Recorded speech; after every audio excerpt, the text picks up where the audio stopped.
Bom dia, queridos. Mais um dia na presença do Senhor, juntos aqui nos textos que inspiram.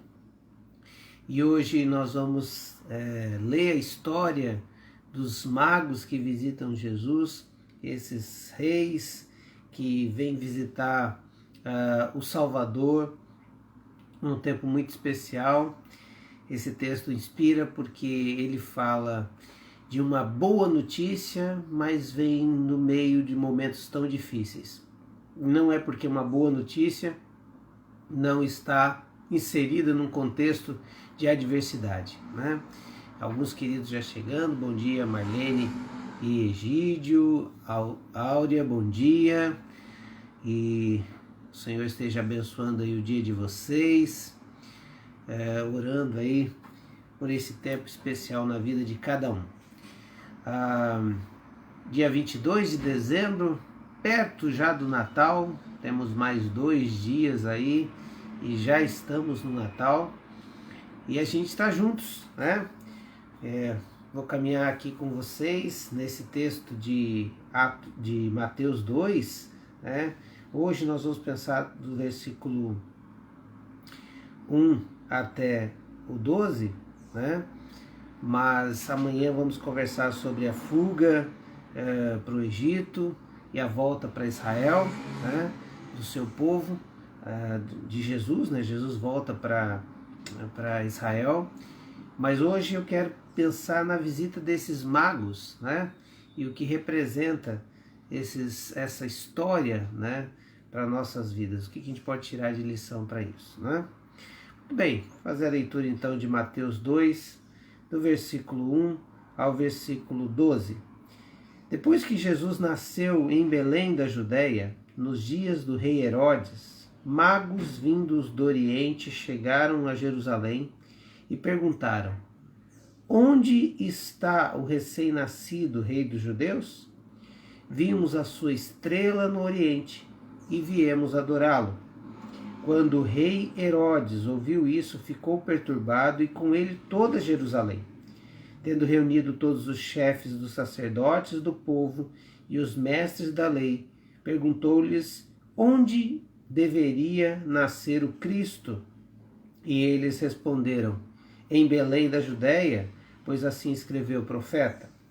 Mas tu, Belém, terra de Judá, de forma alguma és menor entre as principais cidades de Judá, pois de ti virá o líder, que como pastor conduzirá Israel, o meu povo. Então Herodes chamou os magos secretamente e informou-se com eles a respeito do tempo exato que a estrela tinha aparecido. Enviou-os a Belém e disse: vão informar-se com exatidão sobre o menino. Logo que encontrarem, avise-me, para que eu também vá adorá-lo. Depois de ouvirem o rei, eles seguiram o seu caminho, e a estrela que tinha visto no Oriente foi adiante deles, até que finalmente parou sobre o lugar onde estava o menino. Quando tornaram a ver a estrela, encheram-se de júbilo. Ao entrarem na casa, viram o menino com Maria, sua mãe, e prostrando-se o adoraram. Então abriram os seus tesouros e lhe deram presentes, ouro, incenso e mirra. E tendo sido advertidos em sonho para não voltarem a Herodes, retornaram à sua terra por outro caminho. A história é marcante porque, primeiro, é a demonstração do cuidado de Deus para com a sua promessa, o seu propósito. O propósito era que Jesus nascesse, e nascesse de uma virgem, nascesse na cidade de Belém, nascesse no povo, né, de Israel, o povo judeu.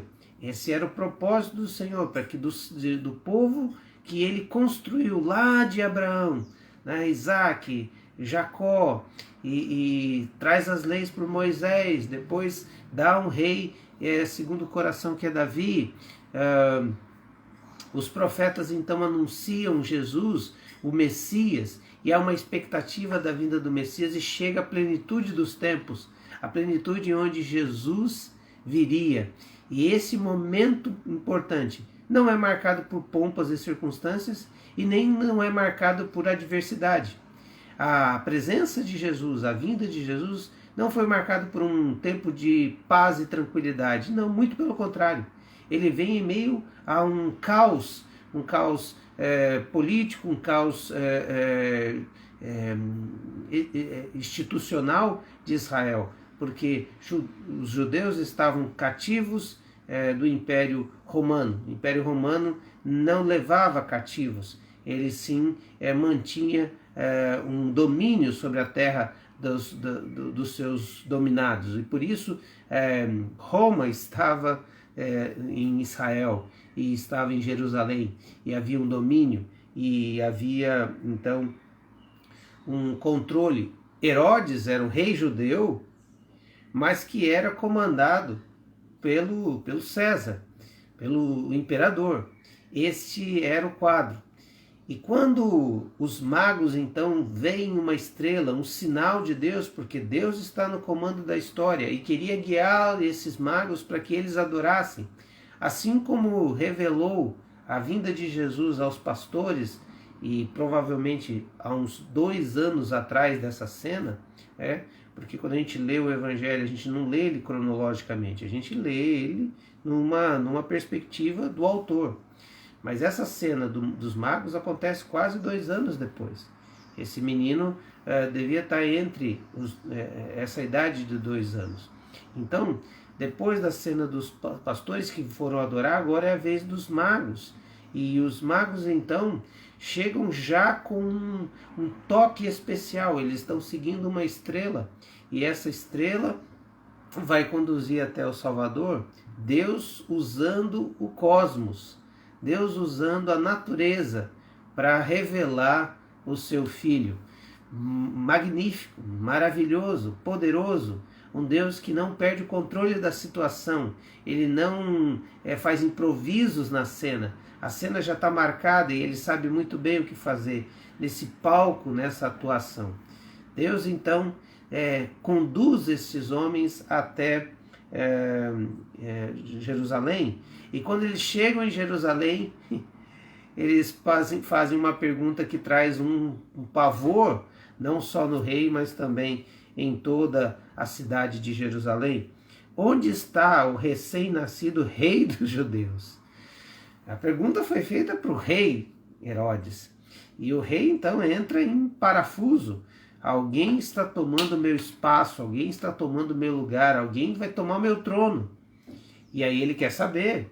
Então, de astúcia, ele diz para aqueles homens: olha, por favor, nós queremos saber, porque eu também, quando vocês descobrirem, me avisem, manda um WhatsApp para mim, manda uma comunicação para que eu possa ir lá e adorá-lo também. Na verdade, ele não queria que eu adorá-lo, ele queria matá-lo, porque era um concorrente do seu trono. Veja, a plenitude dos tempos de Jesus não é marcado por paz, não é marcado por uma situação tranquila. Há adversidade, há contrários, há luta. E mesmo assim, Deus cuida do seu propósito, cuida do seu projeto. Não é porque estamos vivendo um momento de angústia, de adversidade, que o propósito de Deus não está se cumprindo. Guarde bem isso. Guarde bem isso na sua mente, no seu coração. Às vezes nós estamos no centro da vontade de Deus, fazendo a vontade de Deus, mas nós vamos encontrar um monte de resistência, exatamente porque o inimigo das nossas almas, usando pessoas, circunstâncias e ações, vão querer roubar, minar, desanimar, desvirtuar, tirar você do caminho, assim como esses homens, os magos, também foram persuadidos a saírem do caminho, a não fazerem o que é certo. Eles foram adorar. Parece que o Herodes se tornou um amigo. Eu também quero adorá-lo, então me traz informação sobre ele. Mas mesmo Herodes, adverso, contrário, ele cumpre o propósito de Deus, porque ele ajuda os magos, ele reúne os sacerdotes, fazem então uma análise ali, faz um mapeamento, né, das estrelas, conversa sobre qual é o tempo da profecia de Miqueias 5:2.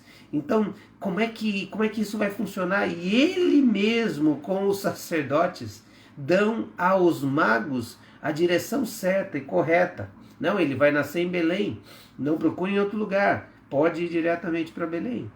Veja, quando Deus está no controle das coisas, quando Deus quer fazer o seu propósito, até o inimigo trabalha a seu favor. Até os nossos inimigos, e eu não gosto dessa palavra nossos inimigos, porque o cristão não precisa ter inimigos, nós não temos inimigos. Nós temos pessoas que vão ser contrárias a nós, mas ninguém vai ser nosso inimigo. Nosso inimigo é Satanás. Nosso inimigo às vezes somos nós mesmos, mas teremos pessoas contrárias a nós, mas mesmo assim Deus vai usar essas pessoas ou circunstâncias ou ações para nos fazer cumprir o seu propósito. Assim como Herodes ajudou os magos a chegarem até a estrela de Belém. E aí chegarem a Belém e encontrarem o Salvador. E lá eles encontram uma cena humilde. Jesus provavelmente, alguns comentaristas acreditam que Jesus estava numa casa. Nessa casa que ele ficou durante esse tempo todo, de favor, e não era, nessa linha de raciocínio, não era uma estrebaria, como uma gruta, como um lugar para colocar os animais, mas sim como era o costume da época, que na parte de baixo da casa os animais ficavam, e ali eles comiam, e ali era um local mais sujo da casa, e em cima, no terraço, onde as pessoas faziam a comida, descansavam, tinha uma série de ações em cima. Nesse lugar, então, Jesus estava, durante de favor esse tempo. E eles chegam e adoram ao Senhor, e eles chegam e entregam seus presentes ao Senhor, ouro, incenso e mirra. E aí, eles recebem novamente uma direção do Senhor, porque Deus cumpre o seu propósito. Ele não está desorientado, ele não perdeu o controle das coisas. Mesmo em meio a um caos e pandemia, Deus tem o controle das coisas. E lá, naquele momento, ele envia um sonho. Eles são advertidos. No versículo 12, e tendo sido advertidos em sonho para não voltarem a Herodes, retornaram à sua terra por outro caminho. Deus cuidando do seu filho, para que nascesse e para que vivesse, para que morresse no tempo certo, morresse por nós, como Cordeiro de Deus que tira o pecado do mundo. Por isso, esse texto me inspira, porque ele mostra uma série de cuidados de Deus para que o seu propósito se cumpra na sua e na minha vida. Veja, não é o seu propósito que tem que cumprir, é o propósito de Deus na sua vida. E o propósito na sua vida é encontrar o Salvador e adorá-lo. Esse era o propósito dos magos. Por isso, ousadamente, eles perguntam para um grande inimigo. E não sabiam, não tinham dimensão do que estava acontecendo, mas eles vão até Belém. Eles percorrem um caminho, eles são guiados por uma estrela e então chegam até Belém e adoram. Esse é o nosso propósito. O propósito da nossa vida é encontrar Jesus. E quando encontrar Jesus, adorá-lo. Quando encontrarmos Jesus, adorá-lo por nossa vida, em toda a nossa vida. Você já encontrou Jesus? Você já encontrou o Salvador? Você já teve esse momento da sua vida onde você reconhece que está diante do Deus da glória? Esse é o primeiro grande propósito. E o segundo propósito, você já encontrou o Salvador? Então viva uma vida de adoração. Entregue os seus tesouros a Ele. Entregue os seus presentes a Ele. Esteja dando a sua vida a Ele.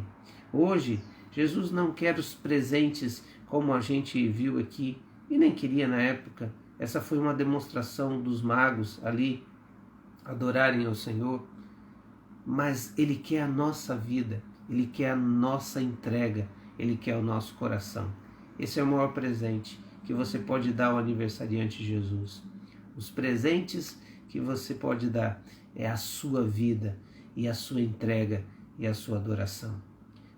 Portanto, a grande final da nossa busca é quando a gente encontra Jesus. Mesmo na adversidade, o Senhor vai cuidar para que você encontre Jesus. Talvez seja nos momentos mais difíceis, onde você vai encontrar grande resistência em cumprir o seu propósito, que o Senhor vai revelar para você meios de você chegar até Jesus. Se você não encontrou Jesus, eu quero orar com você, para que você tenha um encontro marcante e pessoal com Ele, ainda hoje, e que você experimente a alegria que os magos tiveram de encontrarem o menino, e mesmo naquele local tão simples, poderem entender que estavam diante do Rei de Israel, o Rei da Glória, o Senhor dos Senhores, que merece toda a nossa adoração.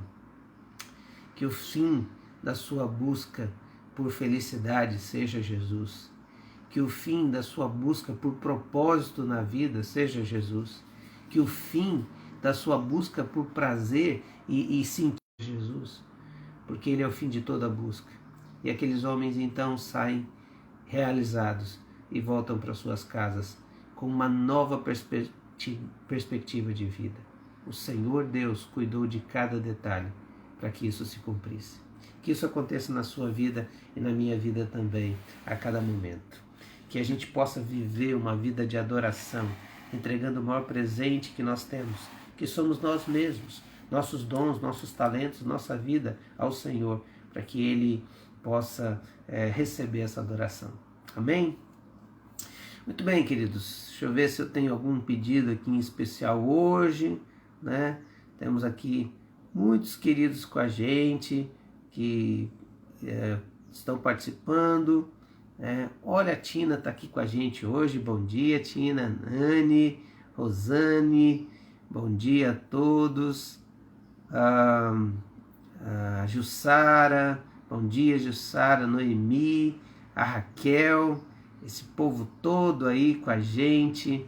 Também eu vi aqui a Dani, a Ana Maria, a Marli, bom dia, Marli, bom dia, que bom te ver aqui, André Tiburcio, a Ângela com a gente também, a Marli Engelsdorf lá de São José dos Campos, a Adeline Dora. Que coisa boa ter esse pessoal aqui com a gente, tá? E mais os outros que estão na fotinho, que a gente não sabe quem é, porque são algumas pessoas que a gente não consegue ver, mas olha, sejam muito bem-vindos e que Deus abençoe vocês. Muito bem, queridos, hoje eu queria investir o meu tempo de oração nesses queridos aqui que estão com câncer, né? Que estão lutando com o câncer. Eu queria reforçar essa lista e orar para que o Senhor esteja cuidando de cada um aqui. O Otto, meu primo, com leucemia, o Paulo José, que é parente da Inês, está se recuperando, o Egon, que é o pai da Cleo, a Márcia, que é a irmã da Andréia e cunhada do Lúcio, a nossa Margozinha, que é a nossa irmã em Cristo, o Paulo Luiz, que é irmão do Paulo Roberto, o Wagner, que é parente da Lúcia lá de Indaial, o Anselmo, nosso irmão em Cristo, pai do Betinho e do Rodriguinho também, dos nossos jovens aqui, Anselmo, que está numa luta contra um câncer também, o Davi, de 9 anos, que tem leucemia, o pedido da nossa querida Rô, o Diego, 12 anos, está lutando com câncer nos ossos, e nós temos orado por ele também. O pai da Gilsane, que está também numa luta contra o câncer. Realmente, que o Senhor esteja cuidando de vocês nesse momento e guardando, e curando para a glória e honra do nome do Senhor. Nós vimos no domingo Deus curando a Vanésia de forma sobrenatural, do descolamento da retina. Olha, no domingo, queridos, eu não conseguia falar de descolamento da retina, eu falava só deslocamento da retina. Mas eu acho que é férias que eu preciso. Mas o milagre aconteceu, né? E até a foto ali apareceu, foi bênção, muito bom, graças a Deus. E por isso, vamos orar por cura, sim, né? Nesse tempo desses queridos. Pai, nós colocamos diante do Teu altar as nossas vidas e queremos, ó Deus, encontrar cada vez mais o propósito da nossa vida. Sabemos que o Senhor é a razão da nossa existência, Jesus é a razão da nossa vida e por isso cremos no Natal. O Natal é o tempo onde nós refletimos sobre o fato de que Jesus veio em carne e habitou entre nós para cumprir o propósito do Pai, que é trazer salvação a todo aquele que crê. Nessa manhã nós reconhecemos que andamos já por caminhos tão conturbados, mas que sabemos que o Senhor cumpre o seu propósito. E sabemos que no meio da pandemia o Senhor também não perde o seu tempo. E o Senhor usa cada circunstância e cada situação. O Senhor usa até os governantes maus para cumprirem o seu propósito. Nada foge, nada fugiu e nada fugirá do seu controle. E é por isso que nós oramos por esses queridos que estão com câncer. E clamamos que o Senhor tenha misericórdia deles. Clamamos, ó Deus, que o Senhor traga cura sobre os seus corpos físicos e que o Senhor os encha de alegria e da sua presença as suas almas e que eles sejam renovados na alegria do Senhor, mesmo em meio à dor, à luta, ó Deus, contra essa doença tão terrível. Senhor, que o Senhor afofe a sua cama, que o Senhor cuide, ó Deus, do lugar onde ele está, que ela está, que sintam, ó Deus, o renovo do teu poder no corpo físico deles e que a alma seja invadida pela alegria da sua presença. Senhor, nós oramos por aqueles que estão vivendo um momento de dor lá em Presidente Getúlio. Clamamos, ó Deus, que o Senhor tenha misericórdia e abrande a chuva sobre aquele local. Pai, clamamos que o Senhor continue usando a sua igreja, a sociedade, o povo, para chegar, ó Deus, com carinho, com comida, com atenção àqueles queridos que não têm nem condição de cozinhar, Senhor, de tomar um banho. Ó Deus, tem misericórdia dessa cidade. Usa, Senhor, as estruturas governamentais, prefeitura, ó Deus, e também o governo do estado, o governo federal, para que a reconstrução dessa cidade seja o mais depressa possível.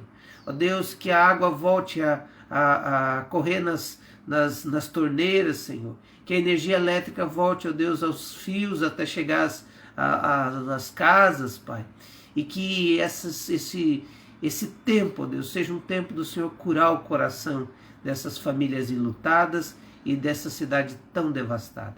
Usa a sua igreja, Senhor. Sei que muitos estão sendo mobilizados para poder fazer, ó Deus, campanhas e levarem, ó Deus, donativos e alimentos àquele povo. Pai, nesse dia pedimos a sua bênção. Nesse dia, Senhor, pedimos que o Senhor nos dê o entendimento de que qualquer busca nessa vida, se não passar por Jesus, não ser o fim da nossa busca, é uma perda de tempo. Pai, obrigado por essa história dos magos. Obrigado por ver tamanha mão do Senhor cuidando de cada detalhe para que o seu propósito seja cumprido. Que cumpra em nós o seu propósito. É o que oramos em nome de Jesus. Amém. Amém, queridos. Deus abençoe. Amanhã eu ainda estou com vocês aqui na nossa live e a partir do dia 23, dia 24 e 25, que é quinta e sexta, será o pastor Josias. Pastor Josias na outra semana também vai fazer. E depois no dia 4, vai ser o pastor Cleverson, mas todos os dias, de segunda a sexta, nós teremos os textos que inspiram, como sempre tivemos, só vamos dividir aí entre a nossa equipe de pastores, tá bom? Então, você vai continuar fazendo aí os teus pedidos e serão notados, serão orados, você vai também continuar ouvindo a palavra normalmente, de segunda a sexta.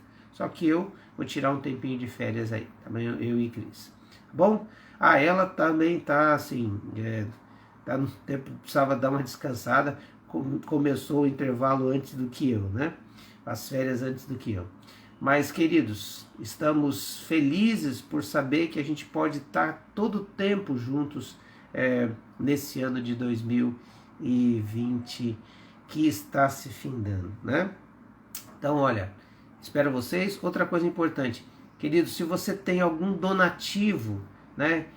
Água, cesta básica, alguma coisa que você gostaria de doar, nós nos unimos na campanha da Assembleia de Deus Central, aqui perto de casa, aqui em frente à Sênior. Você pode levar ali o seu donativo até hoje, tá?